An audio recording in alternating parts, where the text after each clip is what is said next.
Assalamualaikum warahmatullahi wabarakatuh.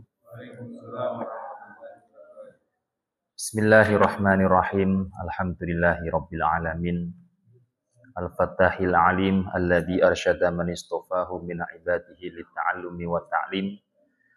Wassalatu wassalamu ala man arsalallahu hadiyan ila siratil mustaqim sayyidina wa maulana Muhammadin wa ala alihi wa sahbihi wa barik wa sallim ajma'in, amma ba'd.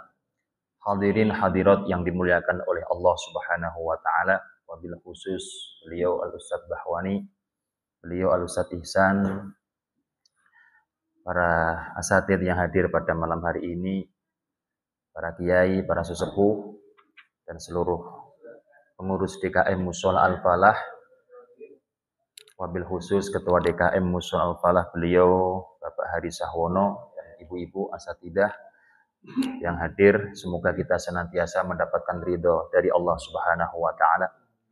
Marilah kita mulai kajian pada malam hari ini dengan menghadiahkan Al-Fatihah kepada beliau Nabi dan seluruh keluarga, sahabatnya dan umatnya, khususnya juga kepada beliau musannif kitab Matan Huyatut Takrib beserta para ulama ul amilin, para musannifin, para fuqaha, para walinya Allah Subhanahu wa taala, dan khususnya kepada kita semua yang mengikuti kajian setiap malam Senin di Mushola Al-Falah ini.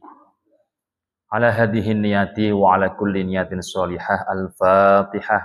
A'udzu billahi minasyaitonir rajim. Bismillahirrahmanirrahim. Alhamdulillahi rabbil alamin. Arrahmanir rahim. Maliki yaumiddin. Iyyaka na'budu wa iyyaka nasta'in. Ihdinas siratal mustaqim siratal ladzina an'amta 'alaihim ghairil maghdubi 'alaihim waladdallin. Rabbighfirli wa liwalidayya wa lil mu'minin amin. Bismillahirrahmanirrahim. Qala al-muallifu rahimahullahu taala wa nafa'ana bihi wa bi 'ulumihi fid dharain amin ya rabbal alamin. Melanjutkan kajian terkait dengan rukun-rukun salat. Kemarin sudah sampai pada rukun pembacaan suratul Fatihah. Sekarang masuk kepada rukun yang kelima dari hitungan 18 rukun sesuai dengan yang ada di dalam kitab Matan Huyatut Takrib. Bismillahirrahmanirrahim. Warruku'u, dan ruku'. Rukun yang kelima adalah ruku'. Wattuma'ninatu, dan tumakninah. Rukun yang keenam, tumakninah. Tumakninah ini nanti ada di fihi, di dalam ruku', ada di dalam i'tidal, sujud, duduk di antara dua sujud, dihitung sendiri-sendiri. Makanya sampai banyak 18 rukun. Ada yang mengatakan hitungannya dihitung cuma satu. Ada yang mengatakan tumakninah tidak dimasukkan ke rukun, tetapi merupakan persyaratan yang harus ada di dalam rukun-rukun yang ada tumakninahnya. Walhasil ikhtilaf atau khilaf fil lafzi dunal makna. Cuma hitungan aja, terkait dengan permasalahan prakteknya sama aja, harus dilaksanakan. Warraf'u, dan bangun dari ruku', wal i'tidalu, yakni i'tidal. Wattuma'ninatu, dan tumakninah fihi, di dalam i'tidal. Wasujudu, dan sujud, yakni 2 kali sujud pada setiap rakaat. Wattuma'ninatu fihi, dan tumakninah di dalam sujud. Wal julusu, dan duduk bainas sajdataini, di antara 2 sujud. Wattuma'ninatu fihi, dan tumakninah di dalam duduk di antara 2 sujud. Wal julusu al-akhiru, dan duduk akhir, yakni duduk sebelum salam. Wat tasyahudu fihi, dan tasyahud pada duduk akhir sebelum salam. Wassolatu, yang ke-15, wassolatu ala nabi sallallahu alaihi wasallam fihi, dan membaca sholawat untuk baginda Nabi Muhammad sallallahu alaihi wasallam di duduk akhir. Wat taslimatu al-ula, dan salam yang pertama. Salam yang kedua berarti tidak termasuk rukun, melainkan sunnah hay'ah. Wa niyatul khuruji minas sholati, yang ke-17, dan niat keluar dari sholat.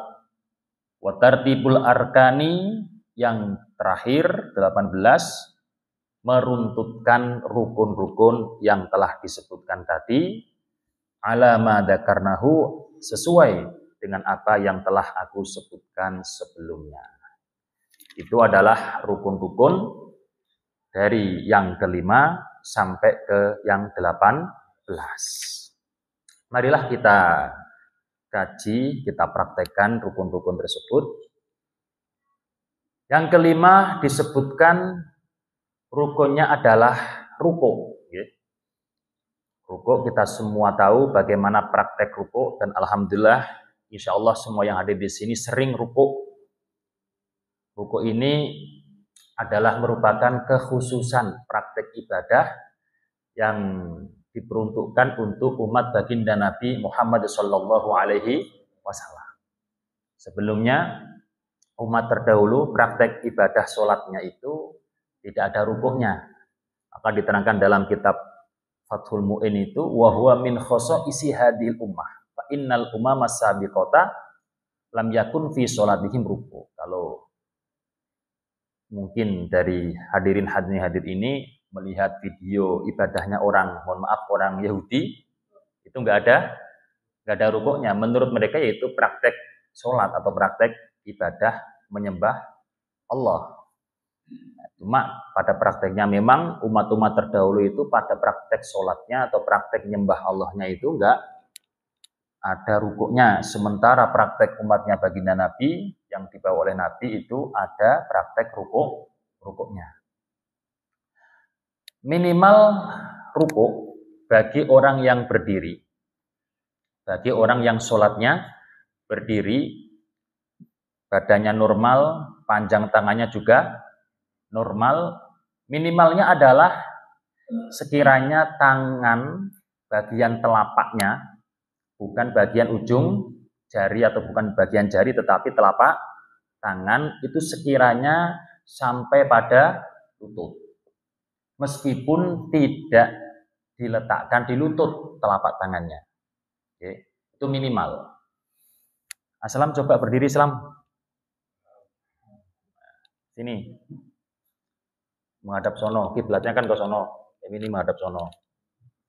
Jadi praktek minimal ruku, orang dikatakan sah dalam melaksanakan ruku itu membungkukkan sekiranya ini, telapak tangan yang ini bukan yang bagian jari, tetapi bagian telapak yang ini itu sekiranya sampai pada lutut.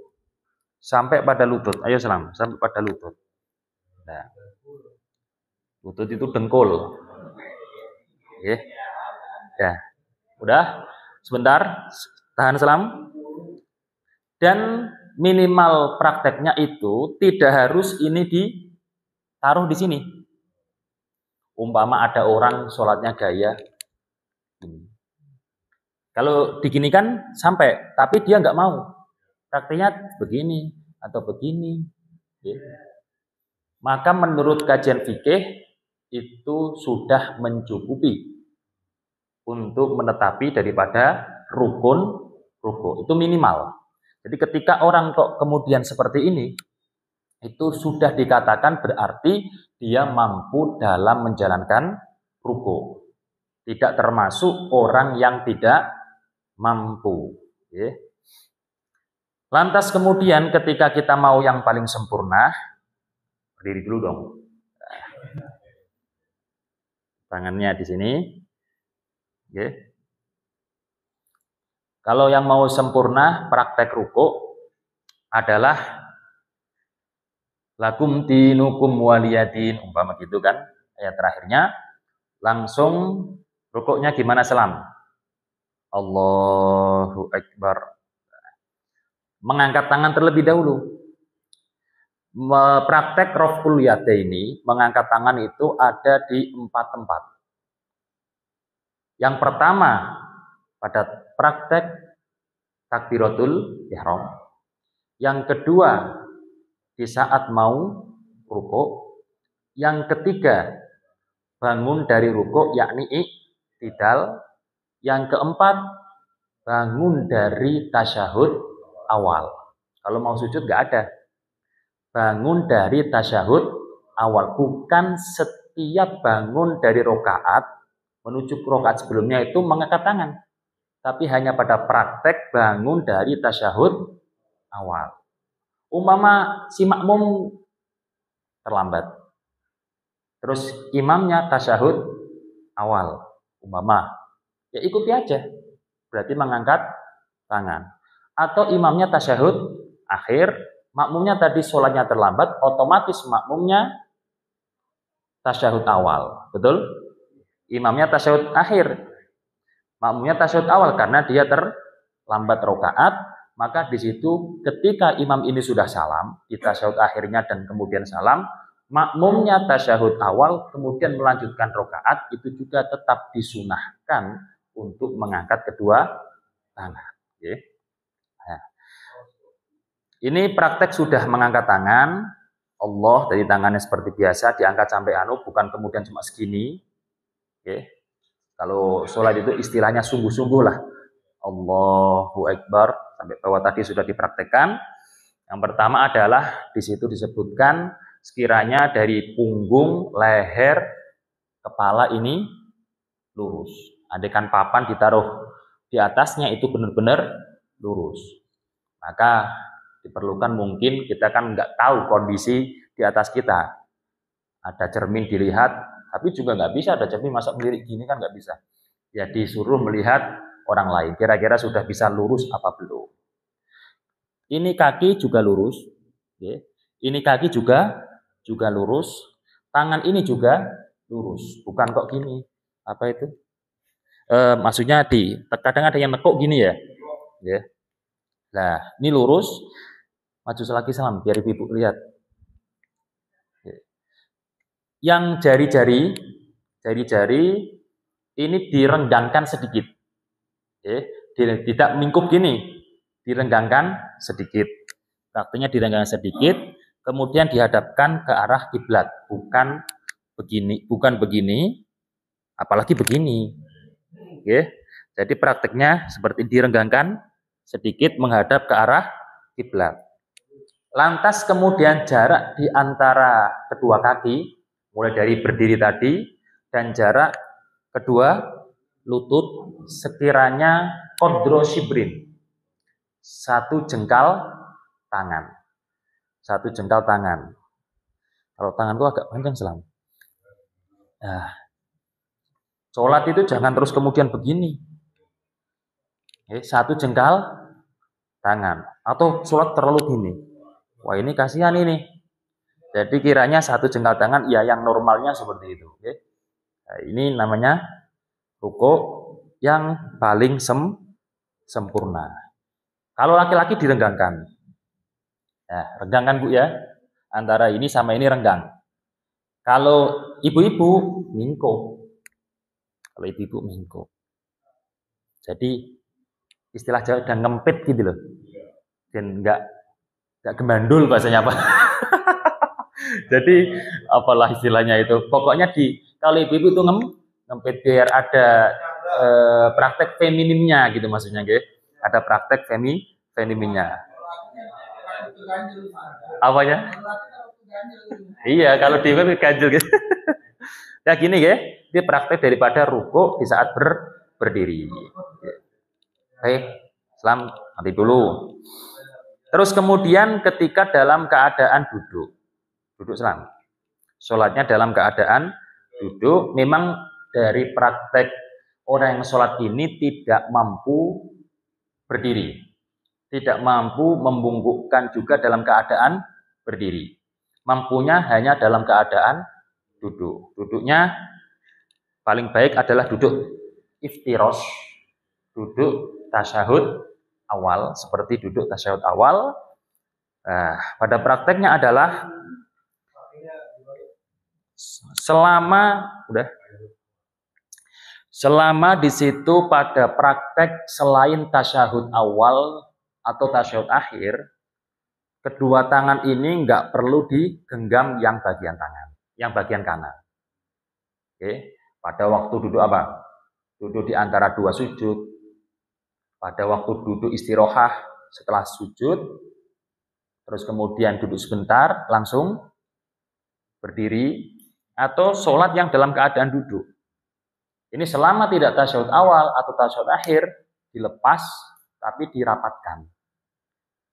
Kalau tadi pada praktek ruku, dilepas, direnggangkan sedikit. Tafriqon wasaton, direnggangkan sedikit. Kalau dalam praktek ruku. Kalau dalam praktek duduk seperti ini, nanti juga sujud, itu dilepas, dirapatkan. Sekiranya ujung jari ini tidak melebihi lutut, dan tidak terlalu ke dalam daripada lutut. Rukuknya adalah, artinya kan gini. Kalau sholat dalam keadaan duduk kan nggak mungkin di sini kan. Boleh di sini, tapi pada praktiknya tetap selama mampu begini ya begini. Kalau mampu begini praktiknya seperti ini. Tapi kalau tangannya ini juga nggak kuat untuk dibuat seperti ini, maka ya yang saya contohkan tadi. Rukuknya adalah, ayo selam, ditaruh di sini, jadi takbir dulu. Nah, taruh sini, rukuk. Nah, ini kira-kira tangannya gimana? Renggang, apa? Rapat? Renggang. Karena apa? Rukuk. Minimal ini membungkam sedikit aja sudah cukup. Minimal. Sampai apa? Sampai lutut. Jadi sampai lutut. Ibaratnya adalah makut dama rubbataihi. Ini jidat kiranya sampai pada bagian lutut. Kalau ingin paling sempurna, dimajukan lagi. Nah, berarti ini sampai tempat sujud. Paham ya? Nah, ini yang paling sempurna. Ini yang paling sempurna. Karena orang ketika minimal rukuk itu kan cuma segini doang. Belum sampai tempat sujud. Kalau sempurna kan gini. Nah, kan gitu. Oleh karena itu pada praktek ini yang paling minimal, jidat sampai ke bagian lutut depan. Kalau yang paling sempurna seperti ini. Nah, dan nanti kemudian sujud umpama nggak mampu gimana? Kalau sujud nggak mampu gimana? Kalau sujud kok umpama tidak mampu benar-benar meletakkan jidatnya sampai ke tempat sujud, kalau memang benar-benar nggak mampu loh, maka pada prakteknya bungkuknya lebih ke dalam daripada ruku.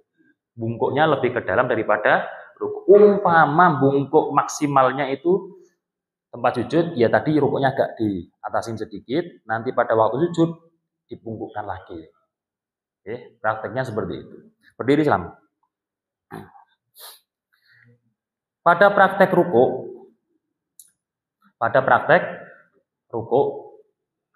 yang paling minimal tadi seperti ini. Nah, apabila orang tersebut tidak mampu, fa illam yakdir ala hadzal ruku inhana maqdu rohu. Jikalau tidak mampu, maka dia yang penting membungkuk. Kalau memang tidak mampu, bukan berarti kemudian langsung duduk. Dia berdiri seperti ini kuat, tapi mungkin karena encoknya atau punggungnya itu sakit, pada badminton, ya. Kalau gini nggak bisa ini, kram semua ini. Maka bisanya cuma gini, meskipun tidak sampai, memang tidak sampai ini. Maka itu cukup. Maka itu cukup dalam memenuhi rukun ruku. Cukup ya cuma segini. Pokoknya bungkuk. Kemudian apabila memang diginikan nggak bisa sama sekali, Begini kan nggak bisa. Oleh karena itu kalau memang nggak bisa diterangkan pada praktek orang yang tidak bisa adalah kepala yang main. Nah, kepalanya yang main sini. Kalau masih nggak bisa lagi, maka matanya yang main. Seperti itu. Timbul pertanyaan, bisa. Tapi di situ harus ada yang bantu. Atau di situ harus pegangan. Kalau tidak pegangan, saya jungkel. Oke. Umpama, maju Islam. Saya rukuk di bawah, di belakangnya saudara ini, umpama, ini katakanlah di situ tiang, umpama. Kalau saya langsung gini, wah gelosor gini. Bisa, tapi harus seperti ini. Nah, berpegangan seperti ini. Ini boleh. Karena meletakkan tangan ini di lutut ini tidak kewajiban. Satu saja ditaruh sini terus kemudian gini. Ini sah. Dan ketika memang mampunya seperti ini harus dilakukan. Bukan berarti langsung duduk. Oke. Bukan berarti langsung duduk. Tidak masalah. Tidak masalah. Ya, kalau memang dia bahasanya kalau memang bimu'inin au bi'timatin ala syai'in walau dawaman, meskipun setiap sholat dia seperti itu, maka itu yang harus dilakukan. Tidak boleh kemudian terburu-buru untuk sholat dalam keadaan duduk. Seperti itu. Karena apa? Al-maisur la yasqutu bil maksur. Sesuatu yang masih mudah untuk dilakukan, jangan terburu-buru untuk kemudian melakukan atau berpindah pada yang lainnya. Itu adalah praktek dalam sholat. Jadi sholat berdiri, kalau berdiri seperti ini nyaman-nyaman aja. Tapi kalau dalam praktek ruku ini baru tidak nyaman. Maka bukan berarti terus langsung duduk. Ya rukuknya semampunya. Mampu begini ya begini, umpama mampu yang seperti ini ya seperti ini. Mampunya umpama dikit gini ya seperti ini. Kalau nggak mampu ya kepalanya. Kalau nggak mampu lagi berarti dengan matanya. Bukan kemudian duduk. Karena duduk itu adalah bagi yang tidak mampu dalam persoalan berdiri. Oke. Dapat dipahami nggih? Duduk dulu salam sini aja kamu, jangan jauh-jauh. Matanya kemana Ustaz? Apa? Matanya ke tempat sujud semua. Urusan mata sunnahnya selain pada waktu tasyahud di saat mengangkat telunjuk ini di tempat sujud. Sunnahnya seperti itu. Bukan kemana-mana, tapi di tempat di mana dia nanti sujud. Biar fokus pada satu titik. Nah. Persyaratan rukuk sangat banyak. Di antara persyaratannya itu adalah contoh begini.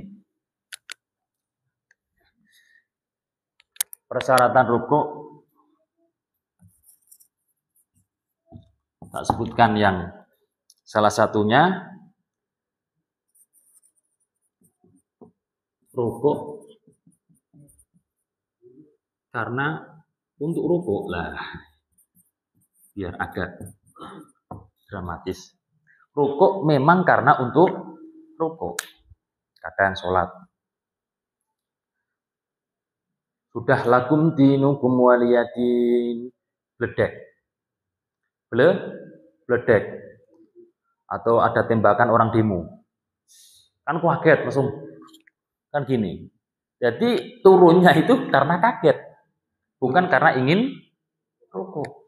Kalau praktek seperti itu berarti umpama terlanjur, kaget langsung ini refleks, sholatnya tidak batal, tapi harus berdiri lagi, kemudian baru rukuk. Oke, dapat dipahami ya, berdiri lagi, kemudian baru rukuk. Terus kemudian rukun yang sebelumnya sudah sah. Rukun sebelumnya sah. Rukun sebelumnya harus sah. Contoh pada waktu rukuk, dia ingat ternyata Fatihahnya belum selesai. Padahal Fatihah itu termasuk rukuk. Pada waktu rukuk ingat Fatihahnya belum selesai. Apakah kemudian sholatnya batal karena sudah terlanjur rukuk? Enggak. Selama tidak ada kesengajaan, enggak batal. Tetapi bagaimana prakteknya? Dia kembali lagi menyelesaikan Al-Fatihah, baru kemudian rukuk. Baru kemudian rukuk. Itu adalah beberapa persyaratan yang ada di dalam rukuk. Makruh hukumnya jikalau mampu untuk yang sempurna dalam rukuk mengamalkan minimal daripada rukuk. Memang benar minimal rukuk tadi gini doang sudah cukup meskipun nggak ditaruh sini. Tapi ini praktek yang makruh jikalau mampu yang lebih sempurna. Bukan berarti terus kemudian kita praktek yang paling minim seperti itu. Nanti malah aneh-aneh sendiri itu nanti. Kita berbicara fikih adalah praktek suatu hukum yang minim sehingga bisa dilakukan oleh setiap kalangan dan mempermudah dalam praktek ibadah. Pun demikian kita seyogianya untuk menjalankan yang paling sempurna. Bacaan yang ada di dalam rukuk sunnah, bukan wajib. Sunnah bukan termasuk rukun. Makanya rukun yang selanjutnya adalah tumakninah. Tumakninah. Apa itu tumakninah? Sukunul a'dha'i fi mahalliha biqadri subhanallah. Tenangnya anggota tubuh setelah tadi bergerak untuk menuju rukun yang akan dituju dengan tenang kadar subhanallah. Meskipun tidak membaca subhanallah. Karena membaca subhanallah itu hukumnya sunnah. Biqadri subhanallah itu namanya tomaknya tenang. Tidak ada dari anggota tubuh ini yang bergerak kecuali anggota tubuh yang tidak dianggap pergerakan besar. Mulut umi ya enggak masalah. Mata berkedip-kedip ini sampai 100 kali ya enggak masalah. Dada, bagian jantung ini enggak masalah. Yang dianggap pergerakan ya pergerakan yang dianggap besar. Tanganlah, kakilah dan lain sebagainya. Tumakninah ini sangat penting. Minimal subhanallah, paling minim lagi kesunahan subhana rabbiyal azimi wa bihamdi. Subhana rabbiyal azimi wa bihamdi. Terus aqallul kamal 3 kali. Subhana rabbiyal azimi wa bihamdi. Subhana rabbiyal azimi wa bihamdi. Subhana rabbiyal azimi wa bihamdi. Bagi imam diterangkan tidak boleh lebih, tidak boleh kurang daripada kadar waktu subhana rabbiyal azim wa bihamdi 3 kali. Bagi imam ini. Bagi imam. Karena imam ini sholat ketika tidak ada perjanjian dengan makmum, sholat cepat atau sholat lama, ini harus dalam keadaan yang sedang-sedang saja. Maka diterangkan oleh para ulama, pembacaan tasbih pada waktu rukuk, pembacaan tasbih pada waktu sujud, ini 3 kali. Tidak boleh lebih. Kalau lebih, kepanjangan. Meskipun secara pribadi diperbolehkan sampai 11, 21 silahkan. Tetapi ketika menjadi imam, nggak boleh terlalu lama atau terlalu panjang. Dan tidak boleh kurang dari 3. Kalau kurang dari 3, ini berarti menghalang-halangi makmum untuk melakukan minimal dari kesempurnaan kesunahan pembacaan tasbih. Kalau contohnya tasbihnya tidak komplit. Tasbihnya? Ya, kayak tadi aja dikasih subhanallah, tapi 3 kali. Nah, yang terpenting itu kadar waktunya. Yang terpenting itu kadar waktunya. Umpama imam rukuk, dia tidak baca subhanallah. Tapi kiranya waktu itu, kiranya cukup bagi makmum itu membaca subhana rabbiyal azimi wa bihamdi, itu enggak masalah. Yang penting adalah memberikan kesempatan makmum untuk membaca tasbih aqallul kamal, minimal daripada kesempurnaan. Kecuali gini, ada kesepakatan. Umpama taraweh nih, taraweh. Jamaahnya yaitu itu aja, atau sudah diumumkan secara sorry, kita taraweh karena menimbang supaya orang-orang itu tidak kapok taraweh dengan jumlah rakaat yang lebih banyak daripada biasanya, maka gini ya, sholatnya kita pakai pembacaan yang minim-minim aja. Yang penting dapat aslu sunnah, yang penting dapat minimal daripada kesunahan. Diumumkan itu. Nanti pada waktu ruku cukup baca subhanallah. Pada waktu i'tidal cukup baca Rabbana lakal hamdu. Pada waktu sujud baca subhanallah. Pada waktu duduk di antara dua sujud baca Rabbil firli dan seterusnya. Gimana ini para makmun? Siap nggak? Mau nggak? Siap. Semuanya siap. Setuju. Lah ini nggak masalah kalau seperti ini. Tapi selama tidak ada kesepakatan seperti itu, maka praktek seorang imam harus yang sedang-sedang saja dalam praktek seperti itu. Oke. Bismillahirrahmanirrahim. Tumakninah ada berapa tempat? Yang pertama di ruku, yang kedua di i'tidal, yang ketiga di sujud 2 kali, terus yang keempat di duduk di antara dua sujud. Berarti ada berapa ini? 4. Kalau sujudnya dihitung 1, karena sujud 2 kali. Ini tenang itu bukan berarti tidak membaca. Dulu saya kecil itu juga masih belum paham itu, kirain dulu keterangannya tumakninah itu tenang setelah bergerak. Wah, ini mulut kan juga bergerak. Jadi pahaman saya dulu, karena saya memang ngajinya mungkin ya belum sungguh-sungguh, pada waktu ruku diam dulu sebentar, baru subhana rabbiyal azim wa bihamdih ping 3. Dulu itu pada waktu ngaji kecil, ngaji mupeng, ngaji melingkar atau halakowan, sebelum mulai ngaji itu membaca mulai dari niat sampai salam, ya kan? Terus kemudian pada waktu Allahu Akbar, subhana rabbiyal azim wa bihamdih ping 3. Ping 3 itu artinya 3 kali. Dan namanya anak kecil, jadi subhana rabbil azim wa bihamdih ping 3. Enggak tahu. Ya sebenarnya gurunya sudah nerangin, cuma saya ya pada waktu itu mungkin kurang fokus. Ini cuma cerita saja. Bagi yang mengajarkan itu harus diterangkan, maksudnya ping 3 atau 3 kali itu dibaca 3 kali. Jadi sebelum membaca itu saya diam dulu Pak Hari. Diam dulu untuk menjalankan tumakninah. Baru membaca. Oh ternyata ya memang tumakninah itu tenang. Kemudian ada kesunahan yang membarengi ketenangan tersebut, yaitu dengan pembacaan tasbih. Subhana rabbiyal azim wa bihamdi, subhana rabbiyal azim wa bihamdi, dan seterusnya. Terus kemudian kadang bertanya, lah kadar waktu orang itu kan berbeda-beda.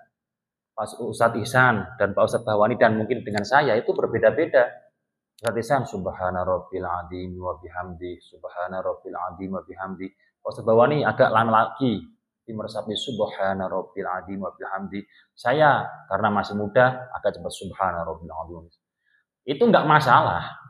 Itu sangat tidak masalah karena namanya kadar itu tidak harus pas, tapi dikira-kirakan aja. Hasil tidak menjadi masalah. Bismillahirrahmanirrahim. Yang penting jangan sampai tidak ada tumakninahnya. Itu yang menjadi repot. Waktu kurang 1 menit iqomah, memaksakan diri sholat sunnah. Akhirnya di situ sholatnya tergesa-gesa. Saking tergesa-gesanya, ruku langsung i'tidal langsung sujud. Dilihat secara umumnya orang, wah ini nggak ada tumakninah. Itu jelas capek, tidak ada pahalanya karena sholatnya tidak sesuai dengan aturan yang ada sehingga tidak sah. Malah kalau diteruskan dia sudah tahu ilmunya bisa berdosa. Okay. Gimana? Sholat taldul gitu ya. Kemudian i'tidal. I'tidal adalah bangun dari ruku. I'tidal bangun dari ruku, berdiri selam. I'tidal selam. I'tidal tadi dari ruku. Walhasil berdirinya memang kalau dalam persyaratan seperti ruku. Tegaknya memang untuk tujuan i'tidal, bukan yang lain. Umpama praktek seperti ini kemudian digigit semut, digigit nyamuk, terus kaget langsung gini. Nah ini gimana? Sholatnya sah enggak? Atau batal karena kaget disebabkan digigit nyamuk, semut, atau ada geluduk beledek. Tetap sah, santai aja. Tapi yang penting tahu aturannya. Bukan berarti ketika sudah berdiri seperti ini langsung Rabbana lakal hamdu. Tapi kembali ke rukuk dulu. Terus kemudian baru bangun lagi. Baru bangun lagi. Kalau begini gimana, Ustaz? Sholat jamaah, ruku. Niatnya ruku, begitu ruku seret. Imamnya masih ruku. Kita ini posisinya gimana ini? Apakah kembali ruku? Apa tetap menunggu imam? Nah, kembali lagi, syarat i'tidal bangunnya itu karena memang i'tidal, bukan karena yang lain. Ini tadi kan seperti ini, dia bangun karena memang i'tidal. Berarti sah nggak i'tidalnya? Sah nggak? Sah. Nggak perlu dia rukuk lagi untuk i'tidal, nggak perlu karena dia sudah tadi niatan i'tidal dalam keadaan sadar. Cuma dia salah pahamnya dalam urusan dikira imamnya sudah bangun i'tidal. Jadi praktek seperti ini jangan rukuk lagi. Kalau rukuk lagi ini pada prakteknya adalah dia rukuk dua kali. Kalau 2 kali dalam 1 rakaat sholat gerhana enggak masalah. Ini sholat biasa. Kemudian i'tidal tegak, ini minimal. Yang penting tegak dalam keadaan persyaratan atau rukun yang berdiri itu terpenuhi. Praktek yang paling utama adalah mengangkat tangan. Sami Allahu liman hamidah. Mengangkat tangannya bukan dari bawah. Tapi kiranya tangan ini sudah tidak menjangkau dengkul, menjangkau lutut. Jadi bukan berarti dari bawah langsung mengangkat tangan gini.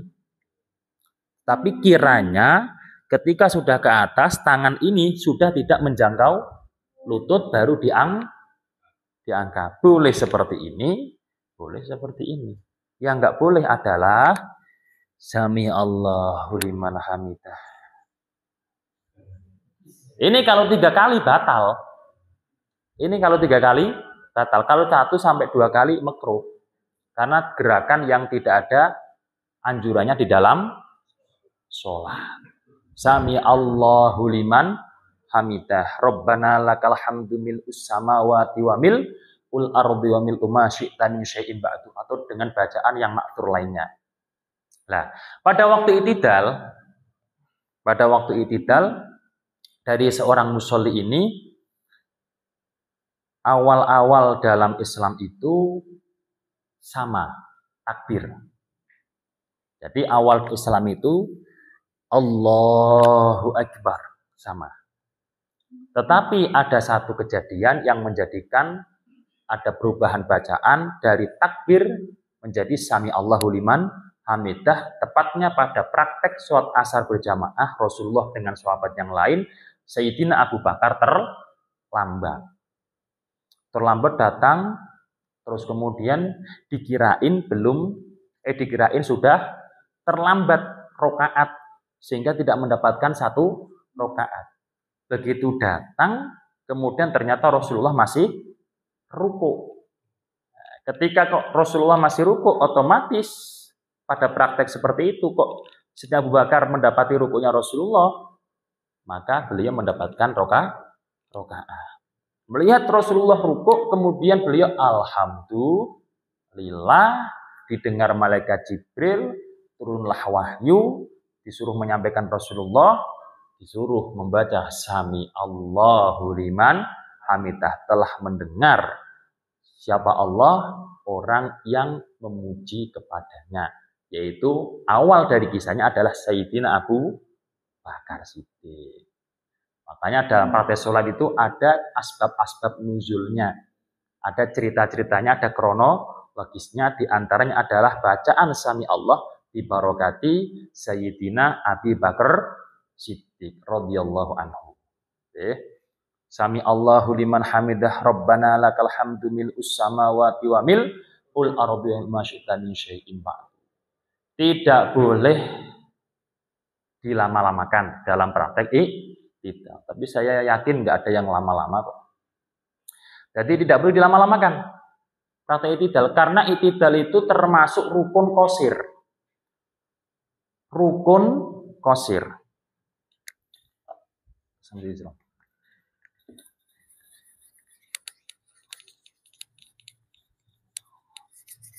Di dalam rukun-rukun sholat itu ada namanya rukun qashir atau rukun yang pendek. Kalau yang lainnya rukun tawil, boleh diperpanjang.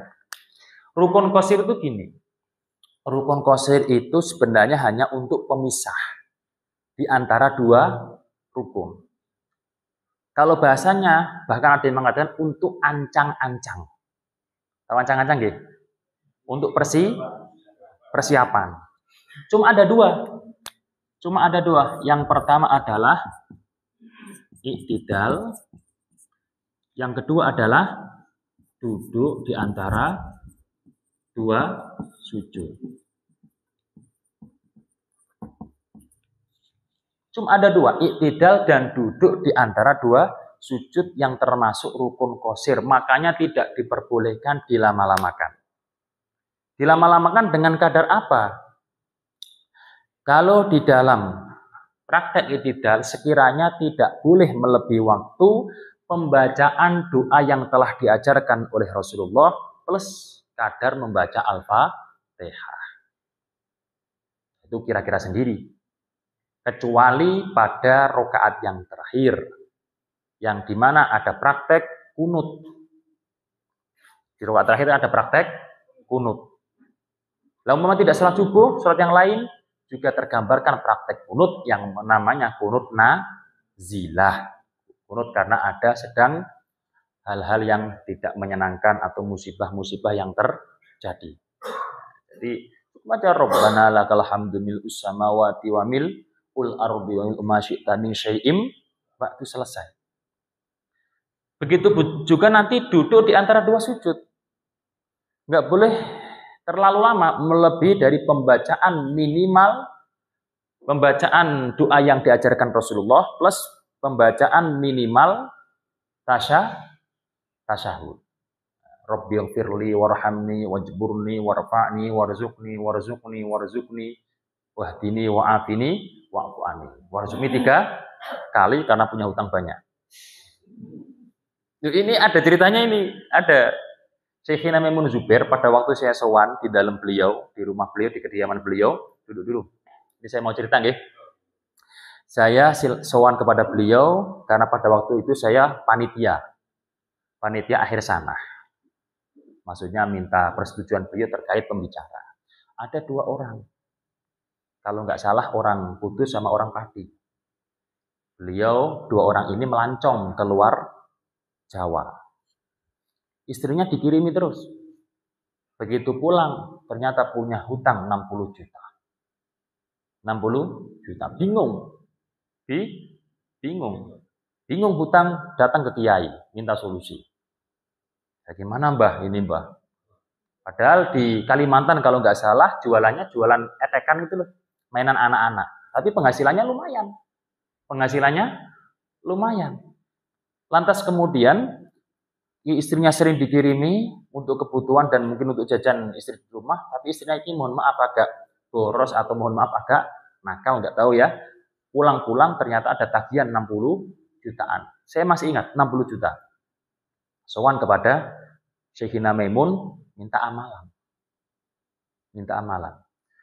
Terus kemudian diberi amalan oleh Syekhina Maimun pada waktu sholat di saat membaca Rabbighfirli warhamni, wajburni, warfa'ni, warzuqni dibaca 3 kali didawamin atau dilanggengkan. Insya Allah selesai. Nah, itu ada amalan gitu. Kalau diamalkan silahkan. Warzuqni, lo nggak masalah.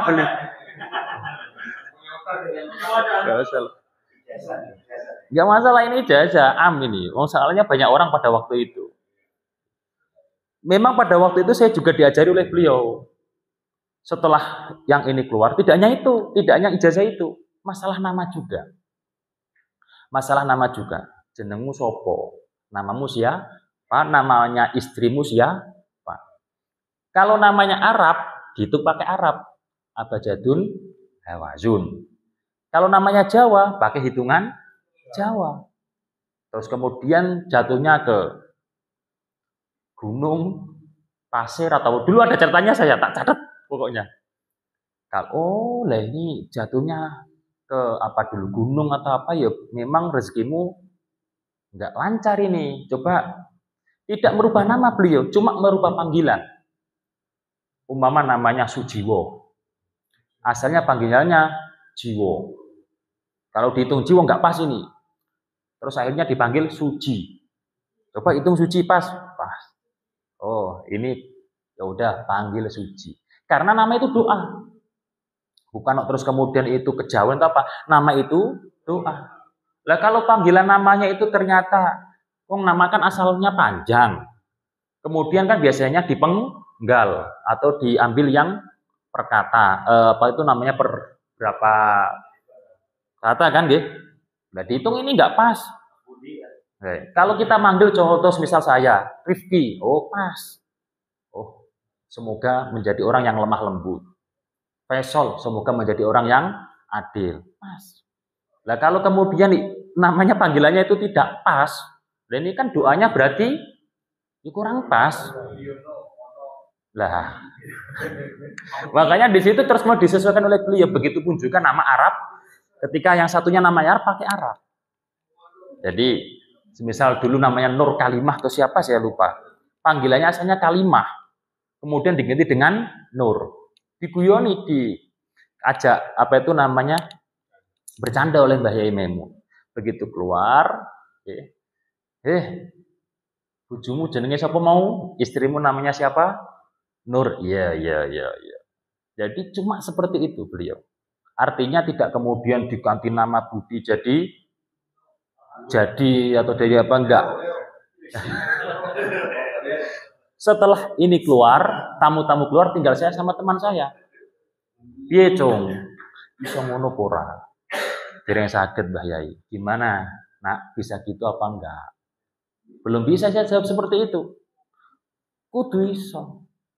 Di masyarakat harus bisa seperti itu. Karena masyarakat itu belum tentu langsung senang diajak ngaji seperti ini.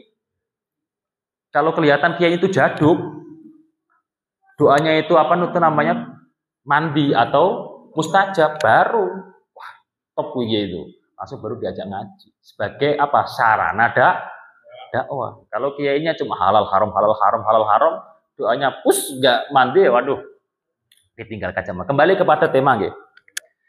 I'tidal, duduk di antara dua sujud, dikatakan pada praktek yang lain dalam istilahnya itu adalah ancang-ancang. Kita itu kan mau merendahkan diri kita di hadapan Allah Subhanahu wa ta'ala. Ya, sebagaimana kita benar-benar ancang-ancang mau tawadhu, takhadhu, mau tadoruk di hadapan Allah. Jadi ancang-ancang gitu aja. Rabbana lakal hamd, langsung jelek bawah. Kemudian berdiri lagi. Ancang-ancang lagi, Rabbil firli warhamni, jelek ke bawah lagi. Jadi apa yang kita resapi itu seperti itu. Apa yang kita resapi itu kita namanya kepala adalah bagian yang paling mulia, kita jatuhkan di paling bawah di hadapan Allah Subhanahu wa ta'ala. Kita benar-benar sudah nggak ada harga dirinya. Sudah nggak ada kehormatannya jikalau kita berhadapan dengan Allah Subhanahu wa ta'ala. Maksudnya seperti itu. Daripada rukun qasir. Tidak boleh terlalu panjang, terlalu lama melebihi dari kadar yang telah saya sebutkan tadi. Bismillahirrahmanirrahim. Terus kemudian tumakninah dalam i'tidal sudah, lantas kemudian sujud 2 kali. Kenapa kok sujud 2 kali, rukuk kok cuma 1 kali? Karena diterangkan li'annahu ablaghu fit tawadhu'i, supaya lebih menyatakan adanya ketawaduan dari orang yang sholat di hadapan Allah Subhanahu wa ta'ala. Di hadapan Allah Subhanahu wa ta'ala. Kalau sujudnya 2 kali. Bahkan bacaannya yang sunnah ada istilah mubalaghahnya. Subhana rabbiyal a'la. A'la ini mubalaghah. Daripada azim. Azim agung. A'la itu lebih tinggi derajatnya. Ada kata-kata lebih tinggi derajatnya. Kalau azim kan yang agung gitu aja. Kalau a'la yang lebih tinggi derajatnya. Benar-benar istilahnya gini, kita pada waktu sujud itu udah nggak ada harga dirinya sama sekali. Nggak ada apa-apanya sama sekali. Kita memang orang yang benar-benar hina di hadapan Allah Subhanahu wa ta'ala. Siapa orang yang bisa menghinakan, sangat menghinakan dirinya di hadapan Allah, maka Allah justru akan menaikkan derajatnya di sisinya dan di sisi makhluk-makhluknya Allah. Nah, seperti itu. Peresapannya seperti itu. Aslam praktek sujud. Ya. Dari berdiri dulu dong. Dari berdiri dulu, kemudian sujud Allahu Akbar. Sujud, anggota yang harus diletakkan pada waktu sujud ada 7, yaitu jidat, kedua tangan, kedua lutut, dan kedua kaki yang bagian jari-jari. Yang bagian jari-jari. Pertama jidat. Jidat ini bahasanya syai'un minal jabhah. Ada bagian jidat yang harus terkena alas sujud. Bahasanya syai'un. Kalau kata-kata syai'un tidak harus semua. Umpama ini ada yang tertutupi sedikit, yang penting ada bagian kulit atau apapun yang sudah terkena alas sujud, ini sudah sah. Ada orang nggak pakai peci, poninan, poni, tapi poninan delalanya itu masih ada sisa bagian jidat yang bisa terkena tempat sujud, ini sudah sah. Harus terbuka. Makanya ibu kalau pakai apa? Ciput apa itu, kalau setengah sah. Kalau kok sampai sini tidak sah. Oke. Nah, terus kemudian tangan ini dirapatkan menghadap ke kiblat. Jangan seperti ini. Yo sah, tapi di situ tidak sempurna. Jadi seperti ini dipaskan bagian apa itu namanya telinga. Nah, diangkat seperti kalau laki-laki ini renggang. Kalau perempuan harus lingkup feminim. Harus feminim. Oke. Terus kakinya jangan rapat gini. Tadi kodro shibrin. 1 jengkal tangan. Kalau rapat gini ya sah. Nah, syaratnya ini bagian perwakilan dari kaki kanan, kaki kiri, ada bagian jari, jempol ataupun yang manapun mancal. Oke. Mancal ya? Ya. Yang angkat. Ini hikmahnya apa? Otomatis nanti bokongnya ke atas. Bukan jelinyep gini. Bokongnya ke atas. Nah, kalau paling bagus mah jarinya dipancarin semua. Kalau yang paling bagus. Jadi gini loh. Ini semua. Tapi umpama kok cuma jempol daripada jari kakinya sudah cukup. Yang penting masing-masing dari kaki kanan, kaki kiri ada perwakilan. Kadang kok sering. Kadang juga sering. Itu orang itu gini. Nah ini berarti belum sah ini ketika tidak dipancalin. Paham nggih? Ketika tidak dipancalin berarti tidak sah. Dah salam dulu capek. Contohnya? Itu berarti ketidakmampuan. Kalau ketidakmampuan, maka di situ semampunya. Yang penting ada praktek sujud. Yang penting ada praktek sujud. Ibu-ibu hati-hati. Kalau pada praktek sujud tetap kakinya harus tertutup. Nggak boleh kemudian mukenanya itu ke atas. Lantas kemudian kakinya kelihatan. Kalau bapak-bapak yang biasanya pakai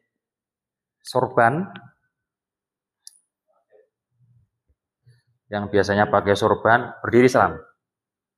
Pakai sorban panjang.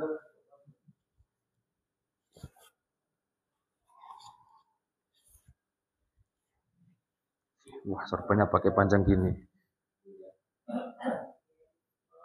Gini. Rumah irama. Lah pada waktu sujud, sorbannya ini melebar terus. Nah, pahamannya kalau sorbannya dibuat sujud, ini bagus. Tetapi prakteknya ini dipakai.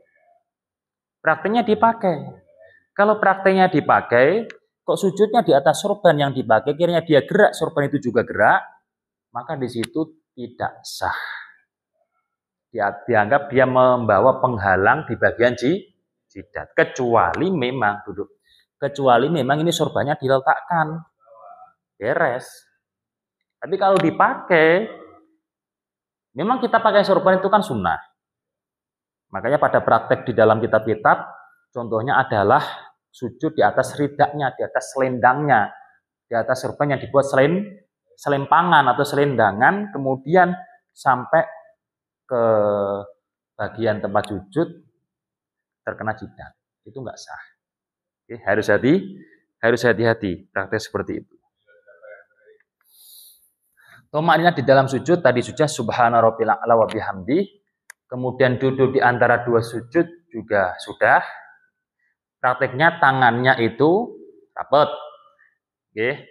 Ini yang paling sempurna. Kemudian di bagian ujung jari-jarinya itu dipaskan di bagian ujung lutut atau dengkul.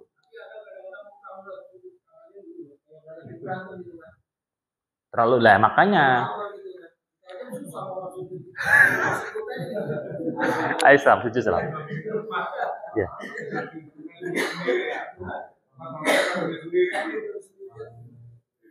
Gini ya. Ya. Lah. Kita sujudkan ya seperti ini. Iya, seperti itu. Jadi enggak antara ini sama yang ini itu enggak terlalu melebar ke sini. Gitu loh. Kita kan harus istilahnya toleran kepada makmum yang lainnya. Jangan kemudian diartikan ini diangkat, merenggang itu renggang-renggang banget. Okay. Jadi yang umum-umum aja sholat itu. Yang umum-umum aja, yang satu nyaman, satunya lagi juga nyaman.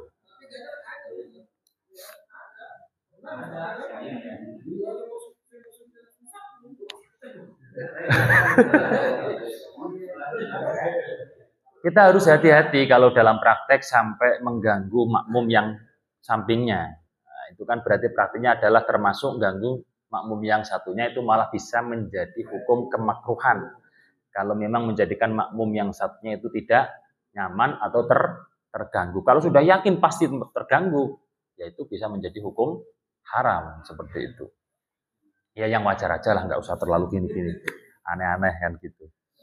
Bismillahirrahmanirrahim. Kemudian duduk akhir, posisi tasyahud akhir, lantas kemudian tasyahud akhir. Okay. Nah, kenapa kok duduk tasyahud? Kan otomatis ketika duduk pasti tasyahud. Ketika tasyahud pasti duduk. Karena ada praktek duduk tapi ternyata dia tidak membaca tasyahud. Bagi siapa? Bagi orang yang tidak bisa membaca tasyahud, terjemahannya pun juga dia tidak bisa. Maka dia disuruh tetap duduk. Duduk dengan kadar minimal membaca tasyahud. Seperti itu. Tasyahud itu kan prakteknya at-tahiyatul mubarakatuh sholawatut thayyibatul lillah itu. Kalau nggak mampu, bukan digantikan dzikir yang lain. Kalau nggak mampu, terjemahkan. Jadi praktek kalau tidak mampu zikir yang rukun dan itu tidak termasuk bacaan Al-Quran, maka pengalihannya adalah diterjemahkan. Paling minimal harusnya, jangan diterjemahkan yang akmal, jangan diterjemahkan yang paling sempurna. Tapi minimal, karena itu adalah kadar-kadar darurat, kadar-kadar kebutuhan yang mendesak. Terjemahannya juga tidak mampu, maka dia tetap duduk. Berarti dia menjalankan hanya rukun duduk tasyahud akhir. Lantas sampai syahadat, kemudian membaca sholawat ala Nabi. Allahumma sholli ala Muhammad, minimal. Kalau yang paling sempurna, membaca sholawat Ibrahimiyah. Membaca sholawat Ibrahimiyah. Maka dari ini juga merupakan dalil bertawasul, mendoakan orang yang wafat. Karena kita ketahui dalam sejarah adanya sholat, disyariatkannya sholat, itu kan pada waktu Isra Mi'raj. Isra Mi'raj salah satu hikmahnya adalah Allah menghibur Rasulullah karena telah ditinggal wafat orang-orang yang benar-benar peduli dan membentengi, menjaga beliau, yaitu Sayyidah Khadijah dan Sayyid Abu Thalib atau paman beliau yang bernama Abu Thalib. Sangat sedih karena orang-orang atau beliau-beliau inilah yang benar-benar membentengi Rasulullah. Kemudian dihibur, diisra mi'rajkan oleh Allah, ada pensyariatan sholat, kemudian ada bacaan-bacaan sholat dari rukun, kemudian sunnahnya. Kok ternyata Allahumma sholli ala Muhammad wa ala ali Muhammad. Allahumma sholli ala Sayyidina Muhammad wa ala ali Sayyidina Muhammad. Kama shollaita ala Sayyidina Ibrahim wa ala ali Sayyidina Ibrahim fil alamina innaka hamidum majid. Itu kan mendoakan siapa? Mendoakan beliau Nabi Muhammad. Juga beliau pada waktu itu mendoakan siapa? Keluarga beliau. Keluarga beliau siapa? Ya termasuk Sayyidah Khadijah, Sayyidah Aminah, Sayyid Abdullah. Terus kakek beliau Abdul Muthalib atau yang beriman itu. Kan sudah wafat. Berarti kan masa Rasulullah mendoakan nggak sampai doanya? Itu kejadiannya setelah beliau ditinggal keluarga yang menyayangi, yang menjaga beliau. Dan itu kemudian ada pensyariatan sholat, bahkan sholawat Ibrahimiyah yang dikatakan afdolus sholawat. Kenapa kok afdolus sholawat? Orang Yahudi, orang Nasrani, itu acuannya adalah Nabi Ibrahim. Acuannya adalah Nabi Ibrahim. Nabi Ibrahim pensyariatannya apa? Semuanya takluk. Karena Nabi Isa, Nabi Ibrahim nasabnya. Kemudian Nabi Musa, ke atasnya juga Nabi Ibrahim. Nabi Muhammad juga Nabi Ibrahim, cuma beda jalur. Nabi Ibrahim, Nabi Ishak, ada Nabi Musa, ada Nabi Isa, dan nabi-nabi yang lainnya banyak. Kalau Nabi Ibrahim, selain Ishak adalah Nabi Ismail. Nabi Ismail ke Nabi Muhammad, ini nggak ada Rasul. Sampai Nabi Muhammad, sampai Nabi Muhammad difitnah. Difitnah dikatakan katanya tidak ada keturunan nasab Nabi saking lamanya. Tapi kan namanya nasab nggak bisa bohong. Tetap ada catatannya, tetap ada sejarahnya. Maka difitnah oleh orang Yahudi. Masa Nabi kok dari penggembala kambing? Dihoaxkan, diputar balikan fakta orang Yahudi seperti itu. Nah ini terus kemudian ketika sudah Nabi Ibrahim, ayo kita bukti-buktian Nabi Ibrahim tetap kalah. Makanya sebagai pengingat bahwasanya Nabi Muhammad ini adalah tetap keturunan Nabi Ibrahim yang juga menjadi tolok ukur daripada orang Nasrani dan juga orang Yahudi dengan kitabnya. Seperti itu. Terus kemudian salam yang pertama, Assalamualaikum, minimal. Kum berarti selesai. Kalau tambah kesunahan, warahmatullah. Wabarakatuh tidak sunnah. Wabarakatuh tidak sunnah. Meskipun memang ada pendapat yang mensunahkan. Tetapi pendapat yang kuat sesuai dengan dalil yang ada, cukup Assalamualaikum warahmatullah. Minimal Assalamualaikum. Pada waktu Assalamualaikum ada niatul khuruji minas sholat. Niat dalam hati bahwa dia telah keluar dari sholat. Tapi ini pendapat yang tidak kuat. Karena yang namanya niat itu umumnya pada awal ibadah. Tidak perlu kita niat di saat kita selesai ibadah. Makanya dinyatakan ini pendapat yang marjuh dari kitab Matan Ruyatul Takrib ini. Jadi nggak perlu, nggak apa-apa. Assalamualaikum otomatis langsung keluar daripada sholat, dan yang terakhir adalah tartib atau runtut. Tartib atau runtut. Demikian kajian pada malam hari ini. Semoga ada manfaatnya. Saya tambahi sedikit. Ketika setelah salam disunahkan mengusap wajah dengan satu tangan. Assalamualaikum warahmatullahi wabarakatuh. Assalamualaikum warahmatullahi wabarakatuh. Mengusap wajah dengan satu tangan. Lantas bagaimana? Apa itu namanya biasanya? Salaman. Kalau salaman boleh, nggak salaman juga masalah. Nah terus dalilnya apa salaman? Sekarang gini. Salam itu ketika diucapkan pada waktu apa? Sunahnya. Pertama kali adanya pertemuan. Sekali lagi, salam itu diucapkan sunahnya pada waktu pertama kali pertemuan. Kalau sudah kumpul seperti ini, Assalamualaikum, kan sudah nggak sunnah, sudah ibarat expired waktunya. Ketika baru bertemu, maka sunnah Assalamualaikum. Lah, sholat kok, padahal kan sudah bertemu dari awal tadi kalau jamaah. Kenapa kok ada praktek bahkan rukun Assalamualaikum? Kan gitu. Oleh karena itu, ketika sudah takbiratul ihram, mestinya orang itu sudah lenyap. Sudah tidak ada kanan kiri, meskipun berjamaah loh. Gitu.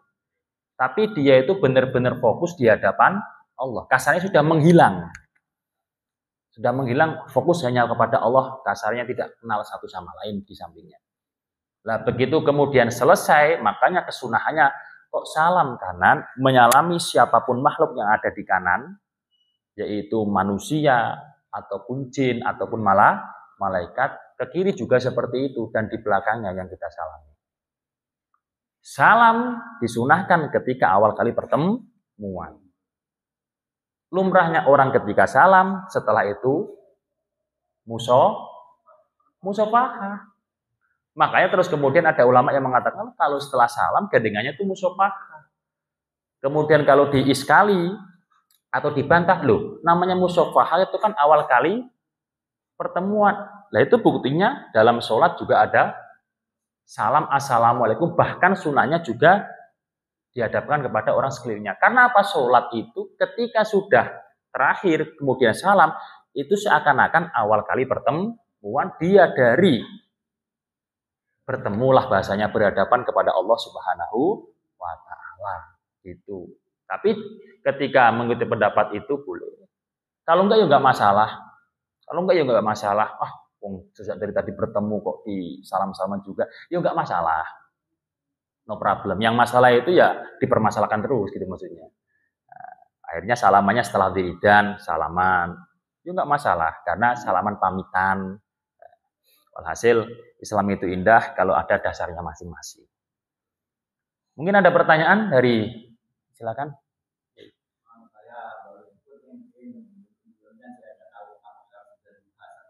Ya. Kita berdiri, sholat berdiri menghadap kiblat itu artinya semuanya menghadap kiblat, termasuk kaki kita ini menghadap kiblat. Apakah menghadap kiblat kaki harus lurus seperti ini atau begini? Seperti apa yang bisa dikatakan menghadap kiblat itu? Posisi kaki menghadap kiblat itu disesuaikan dengan kakinya masing-masing. Berdiri Islam. Coba kamu hadap kiblat. Sono aja, andaikan sono. Ya. Nyamanmu gimana? Ke depan. Nyamanmu gimana? Itu nyaman. Atau ada paksaan gini? Nyaman. Kalau ini sudah nyaman berdirinya seperti ini sudah dia katakan menghadap kiblat. Kadang kan mohon maaf, orang itu kan kakinya ada yang O, ada yang X, ada yang melengkor gini. Kalau dia itu masih bisa diginikan dan dia itu nyaman, yaitu baru dikatakan menghadap kiblat. Artinya gini, Pak. Yang paling sempurna tetepan gini. Lurus. Lurus. Tapi kira-kira bisa nyaman nggak? Atau diusahakan nyaman bisa nggak? Kalau memang kakinya terlalu jeber gini, terus kemudian dia bisanya cuma segini bisa nyaman, ya maka beginilah nggak masalah.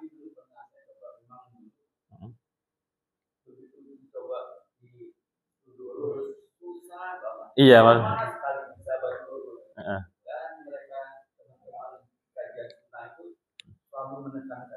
Iya.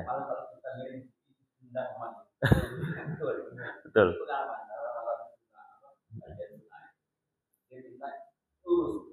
Iya. Ya memang kalau kita mau bicara yang paling sempurna tetap lurus. Tapi sholat itu kan juga butuh kenyamanan.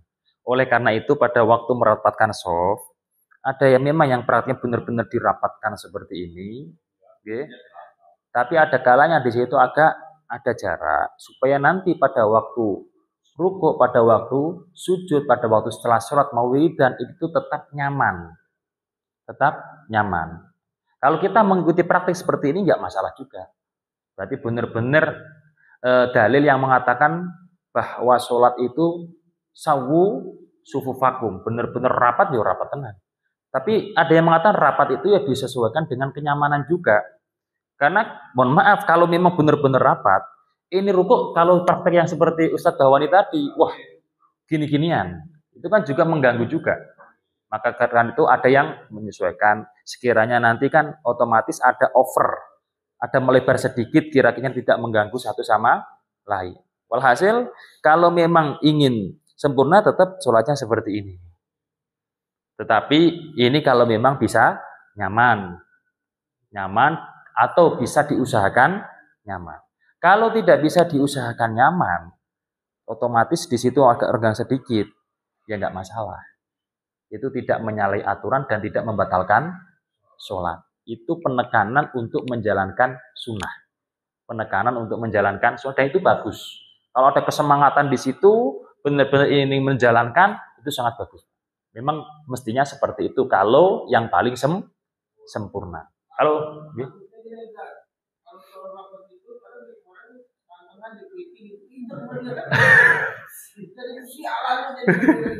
kalau gini, memang kalau seperti ini kadang kaki saya kan juga O, kaki saya kan tidak loh, kaki saya juga O. Kalau seperti ini, kemudian gini tuh kayak gimana gitu rasanya. Ya makanya ambil yang mendatangkan kekhusyuan saja. Tapi kalau bisa diusahakan seperti itu adalah hal yang luar biasa. Ya silahkan.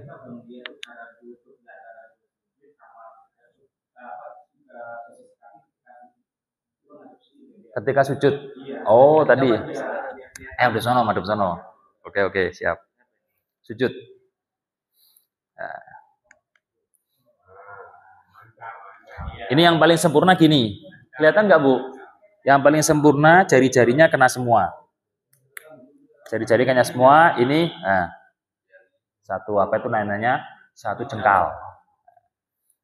Terus kemudian, andaikan cuma gini, jempol doang, ini cukup.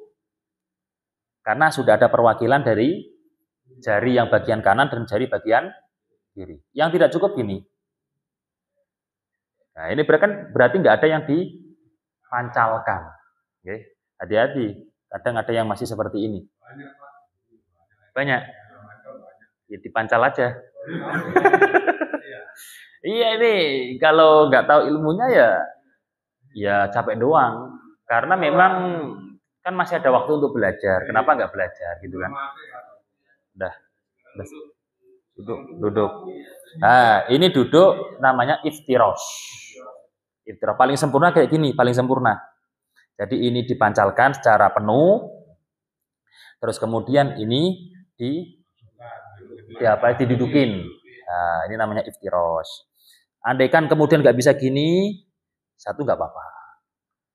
Iftirosh. Andaikan nggak bisa lagi, kalau dalam urusan dulu iftirosh, gini juga nggak masalah. Kalau iftirosh. Kalau nggak mau seperti ini,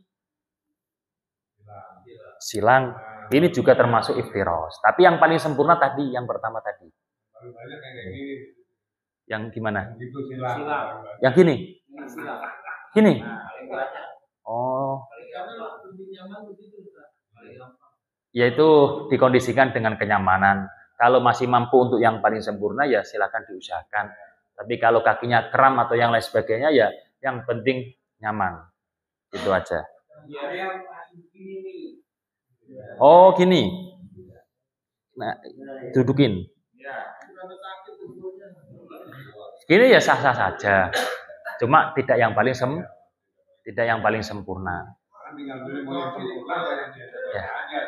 Udah. Gimana?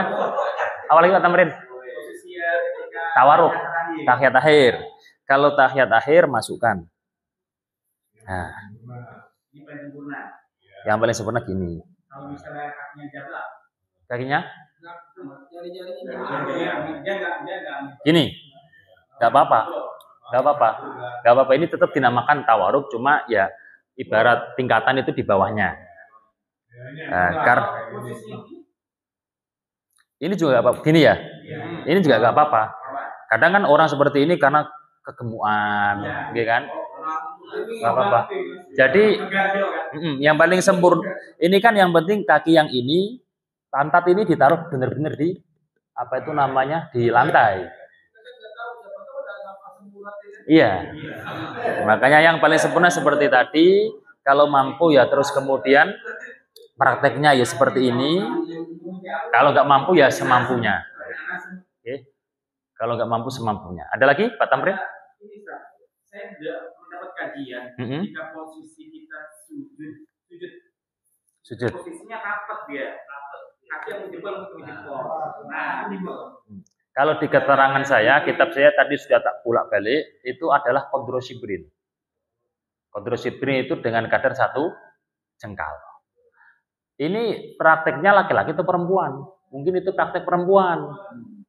Yang di situ rapat. Kalau perempuan itu kan lebih mengedepankan feminim. Maka pada prakteknya ini benar-benar feminim.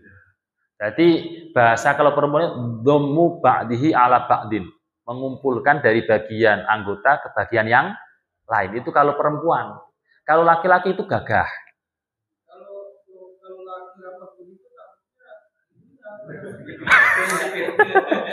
Jadi ini kan apa itu namanya? Di antara lutut ini 1 jengkal, ini juga satu jengkal. Seperti itu.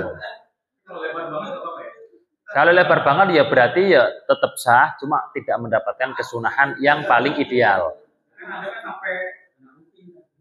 Sampai gini. Lah, ini kan berarti terlalu berlebihan. Yang pas itu 1 jengkal. Kita bicara yang sunnah paling sempurna loh, gitu. Sunnah. Ini kan menghadap kiblat, ini juga menghadap kiblat. Kalau terlalu lebar gini, walhasil gini loh, kalau kita terlalu lebar, kita keumpama sholat berjamaah, ini menggosok tempat orang lain. Mengganggu yang lain. Maka ini kan sebenarnya kan Pak, kalau dianukan kan ini kan ibaratnya kan ya masih wajar lah. Lah kalau gini ya nggak wajar dong. Ini terlalu apa itu namanya? Terlalu nyamping. Sendiri juga kalau malaikat sholat di sampingnya kan bisa saja. Silakan. Waktu kajian analis kan posisi berdiri itu kan ada tahapannya sampai dengan berbaring. Sebenarnya yang jelasin ada berbaring, ada celentang.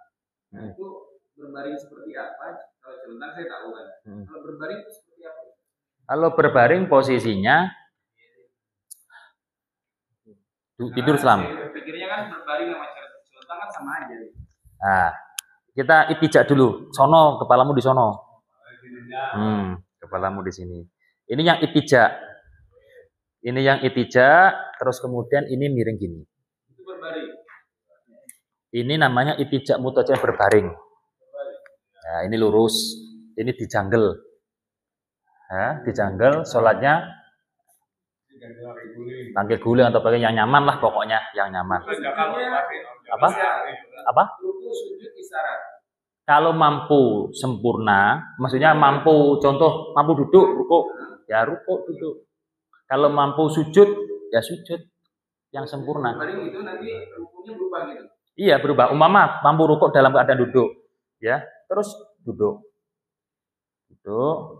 kakinya taruh semampunya, diarahkan, sono tuh selam. Nah, yuk jangan terlalu mundur-mundur. Coba ulangi lagi. Tidur berbaring, agak ke sono, biar aku enak. Hadap sini. Begini. Mau rukuk, duduk selam. Jangan terlalu kalau bisa jangan terlalu apa itu namanya, dadanya itu jangan terlalu diinggukkan sini, paham enggak? Tidur lagi. Nah, miring. Berarti ini kan permasalahannya di kakinya. Ya kan? Permasalahannya di kakinya, adapun yang ke atas ke sini dia itu normal. Miring selam, miring. Miring gini. Lah, gini, ya kan? Ini kan ada bantalnya nyaman semua, pokoknya ini anggap aja nyaman. Ya. Terus kemudian kiranya ini enggak bergeser dari arah kiblat. Kalau kok kemudian harus bergeser, berarti dia tidak mampu. Kalau kok dia duduknya harus bergeser dulu, nah ini berarti nggak mampu. Paham ya Pak Jaka? Tapi kalau dia mampu kemudian membangunkan dirinya tanpa ada pergeseran dada dan muka ini, contoh langsung gini. Nah, masalah kaki ini gampang, kaki terus diarahkan silo seperti ini, maka nggak masalah. Kalau bangunnya tidak sampai merubah posisi dada untuk menghadap kiblat, kalau mampu. Kalau nggak mampu seperti itu ya tetap tidur. Itu kiblatnya di sana, berarti kepalanya di kanan. Seperti orang mati itu loh. Ya, orang mati. Iya. Celentang berarti posisi gini, kepalanya. Celentang gini.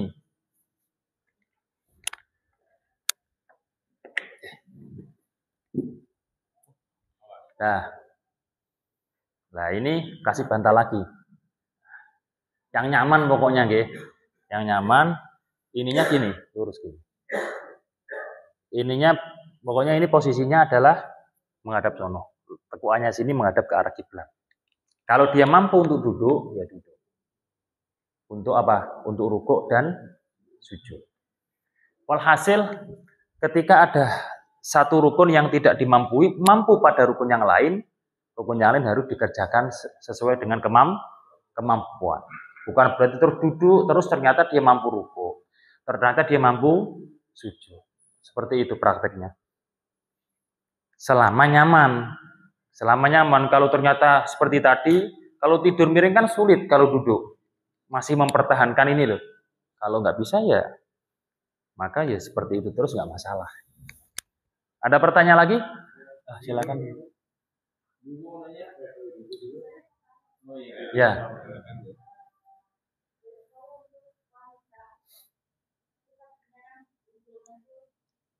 Sakit.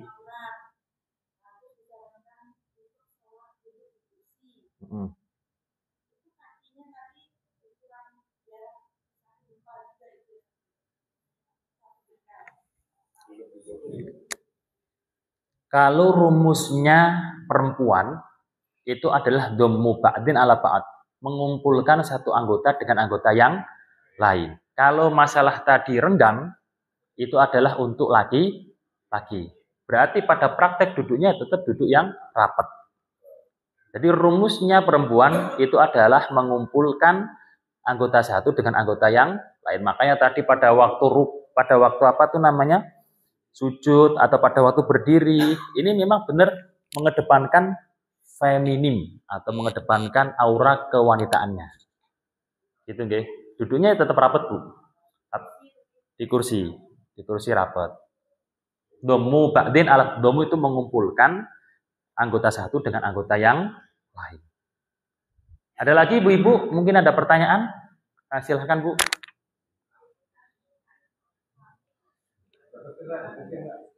Gimana Bu?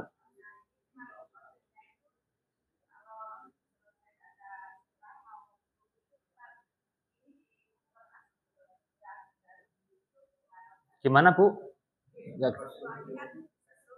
Nggih.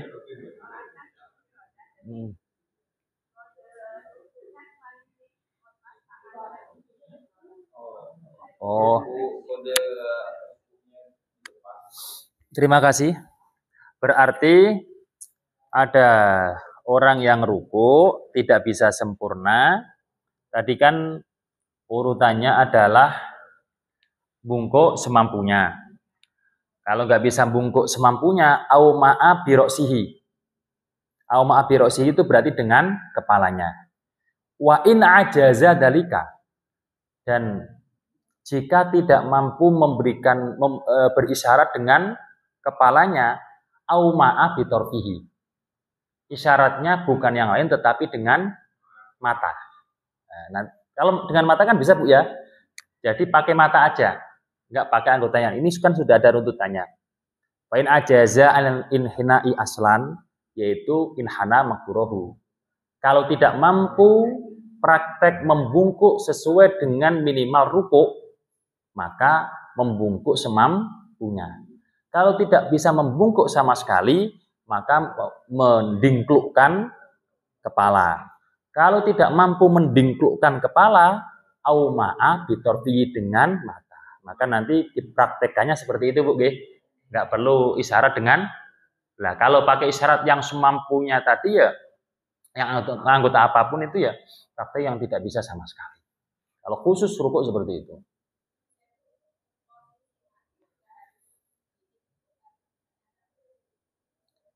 Itu bukan masalah ketidakabsahan, tetapi masalah kesempurnaan, masalah renggang atau gimana, itu kan masih bisa ditata biar lebih sempurna, agak direnggangkan gitu aja Bu. Jadi sekali lagi bukan masalah sah dan batalnya, tapi masalah kesunahan sempurna dan tidaknya. Itu Bu. Ada lagi? Ya. Pak Hari, tanya sekarang apa nanti? Nanti aja. Jam 9 soalnya. Ini sudah pada lihat dia jam terus ini. Kita cukupkan ya. Kita kalau nanti ada pertanyaan, sebenarnya masih banyak tadi pembahasannya, cuma saya singkat-singkat sampai ditanya sama Pak Tamrin. Ya karena sudah pada nengok jam, waduh jam 9. Tapi kan besok libur kan Mas ya, rusuh demo kan. Dari rumah. Mari kita tutup dengan bacaan doa kafaratil majelis. Subhanakallahumma wa bihamdika asyhadu an la ilaha illa anta astaghfiruka wa atubu ilaik. Saya mohon maaf apabila banyak kurangnya. Wallahul muwaffiq ila aqwamit thoriq. Assalamualaikum warahmatullahi wabarakatuh.